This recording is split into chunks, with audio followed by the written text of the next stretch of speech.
নমস্কার। আজ 8ই মার্চ বিশ্ব আন্তর্জাতিক নারী দিবস উপলক্ষে আমি জীবনদীপ বৃদ্ধাশ্রমে এসে পৌঁছেছি।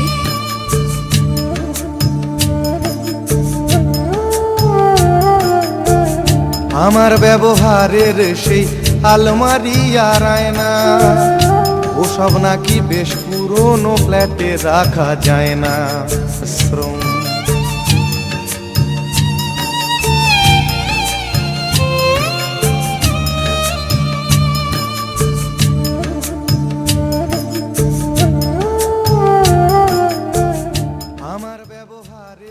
একটা ব্যতিক্রমী পরিবেশে আমাদের শিলচরেরই মেয়ে উনি ছিলেন।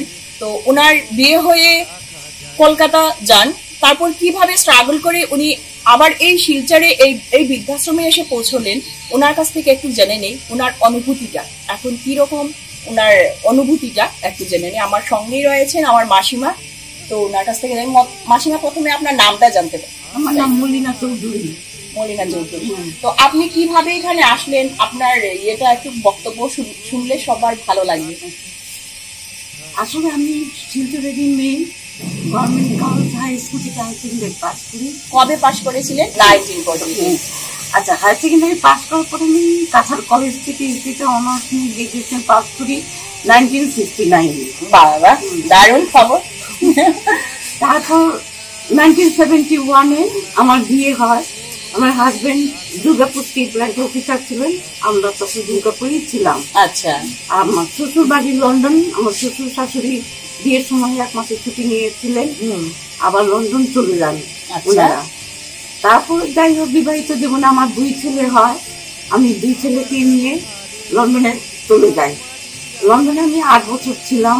ওখানে আমি চাকরিও করেছি এবং ছেলেদেরকে লেখাপড়াও করিয়েছি। বড় ছেলে হোটেল ম্যানেজমেন্ট পাস করেছে লন্ডন কেসিও কলেজ থেকে, আর ছোট ছেলে লন্ডন ওয়ার্ক কলেজ থেকে MBA। বাহ, ভালো লাগলো। তারপর পাস করার পর ইন্ডিপেন্ডেন্ট টাইম, সেই সময় আমার শ্বশুরমশাই এক্সপায়ার হন। যাই হোক ছিলাম, তার শ্বশুরমশাই এক্সপায়ার প্রায় 1.5 মাস পর আবার আমার শাশুড়ি এক্সপায়ার হন। দুজনেই যখন এক্সপায়ার হয়ে যান, তখন আমার যারা ননদ ছিল ওদেরকে বললাম, এখন মা বাবা তো চলে গেছেন, তাহলে আমি তোমাদের বদ্দা তো ইন্ডিয়াতে আছে, আমি ইন্ডিয়াতে চলে যাই। তখন আমি 2 ছেলেকে নিয়ে ইন্ডিয়াতে চলে আসি দুর্গাপুরে। যাই হোক, দুর্গাপুরে আমি 1999-এ চলে আসি। আমার হাজবেন্ড 2000-তে রিটায়ার করেন। এদেরকে নিয়ে আমি ক্যালকাটা চলে আসি। সবাই ক্যালকাটাতে আসার পরে আমি 2 ছেলের নামে বাড়ি করি। বাড়ি করার পরে 2003-তে আমার হাজবেন্ড এক্সপায়ার হন। 2006-এ আমার ছোট ছেলে 22 বছর বয়সে এক্সপায়ার। ও MBA ফাইনাল দেওয়ার জন্য আবার ব্যাক করতো লন্ডনে, তো যাওয়া হলো না। 2014-এ আমার বড় ছেলে 38 বছর বয়সে এক্সপায়ার। ও ক্যালকাটা গ্র্যান্ড হোটেলে জুনিয়র ম্যানেজারে পোস্টে চাকরি করতো। 2 ছেলে মারা যাওয়ার পর, হাজবেন্ড মারা যাওয়ার পর আমি একেবারে একা হয়ে গেছি। তখন কি করব? বড় ছেলেকে বিয়ে দিয়েছিলাম, বউ আছে, নাতনিও আছে। নাতনি এখন ইংলিশে অনার্স নিয়ে গ্রাজুয়েশন করছে। যাই হোক, মাথার উপর গাছ না থাকলে যাওয়া হয়। এখন বউয়ের কাছে আমি বার্ডেন হয়ে গেছি। তার জন্য বউ নানান রকম টর্চার শুরু করেছে। এমনকি আমার টাকা পয়সা সোনা, মানে যা আমার ছিল, কোনো জিনিসের অভাব ছিল না। আমার প্রায় 30 ভরি গয়না, প্রায় 60-70 হাজার টাকা মানে ক্যাশ টাকা আলমারিতে ছিল। আমি তখন, আমার ছেলেরা এক্সপায়ার হওয়ার পরে আমার শরীর খুব খারাপ হয়ে যেত। আমি তখন নার্সিংহোমে ভর্তি ছিলাম। সেই সুযোগে আমার বউ সব কিছু নিয়ে নেয়। যাই যথারীতি বাড়ির পাড়ার লোকরাই আমাকে বাড়িতে নিয়ে আসে। বাড়িতে এসেও আমি 2 দিন ফিরতে পারিনি, একেবারে বার করে যায়। সেই রিক্ত অবস্থায় আমি এক ভদ্রলোক উকিল ছিলেন, আমার ঠিক এখন মনে নেই, সেই ভদ্রলোক ওনার বাড়িতে আমাকে নিয়ে যান ওনার বাচ্চাকে লুকআপটা করার জন্য। তা ওখানেই ছিলাম, প্রায় 4-5 মাস ছিলাম। ওখান থেকে যা টাকা রোজগার করেছি, সেই টাকা নিয়ে আমি শিলচরের বাপের বাড়িতে চলে আসি। বাপের বাড়িতে আসার পরে আমি ভাইদের কাছে আর বার্ডেনে থাকতে চাই না। তো আপনি স্বেচ্ছায় এসেছেন এই বৃদ্ধাশ্রমে। আমরা বৃদ্ধাশ্রম মনে করলেই মনে করি যেন কেউ আমাদেরকে উপরে মানে ছেলেমেয়েরা দেখছে না, তার জন্য আমরা বৃদ্ধাশ্রমে আসি, কিন্তু আপনি তো স্বেচ্ছায় এসেছেন। আমাকে কেউ নিয়ে আসে। তো এখানে কিরকম লাগছে আপনার, এই পরিবেশটা কিরকম লাগছে? আপনি যদি ঘরে থাকতেন, ছেলে মেয়ের সাথে থাকতেন, তো এই পরিবেশটা কি পেতেন?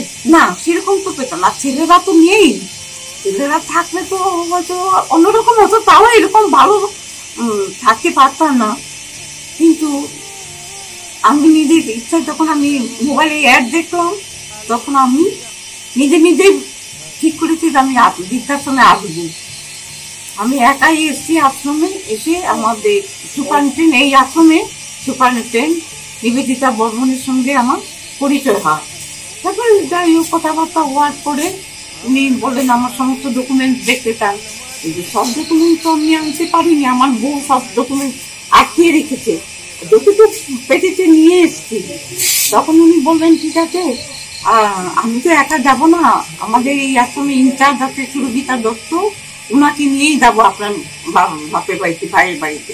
আমি ঠিক আছে। তারপরে আমি বাড়িতে ব্যাক করি। 5 দিন পরেই উনারা দুই ম্যাডাম আমার বাপের বাড়িতে আসেন। তারপরে কথাবার্তা হয়। ভাইয়ের খুব একটা ইচ্ছা ছিল না আমাকে পাঠানো, তবু আমি বলছি না, আমি চলে যাই, তোদের উপরে কোনো বার্ডেন নিয়ে থাকাটা আমার ভালো লাগে না, আমি নিজের ইচ্ছাই থাকবো। তারপরে ম্যাডামদের সঙ্গে কথাবার্তা ঠিক হওয়ার পরে আমি স্বেচ্ছায় এই আশ্রমে চলে আসি। এসে আমি যাও মানে দেখলাম, যা উপলব্ধি করলাম, মানে আমার লাইফে মানে এটা খুব ইয়ে হয়ে থাকবে আর কি। মানে সাংসারিক জীবনে থাকলে হয়তো এতটা আনন্দ, ফুর্তি, সুখ, দুঃখ কিছুই পেতাম না। যদিও বা সুখ পেতাম, কিন্তু সেই রকম পরিবেশটা পেতাম। আপনার কি? আমার নাম প্রতিভা রায়। আপনার কিভাবে এখানে আসা? আমার ছেলে মারা গেছে, তখন আমার আর কেউ নাই। বউ আসে, ছেলে বিয়ে করছি, তারপরে বউ আবার অন্যখানে গিয়ে বসে গেছে। তখন আমি কোথায় যাব, আমি কি করে খাবো, কি করে কি করব? তখন আমার একজন ভাই, তাকে আমি খবর করে সে বললো যে এখানে বৃদ্ধাশ্রম আছে, তোমাকে নিয়ে দেব, তুমি খুব সুখে শান্তিতে এখানে থাকবে।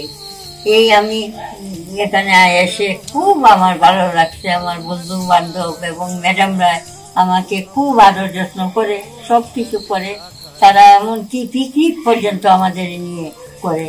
সেটাই আমার আনন্দ, সেই আনন্দেই আমি সেখানে আসি। এখন আমি সবটা সময় ঠাকুরের কাছে প্রার্থনা করি, সেখানেই আমার মৃত্যু হচ্ছে।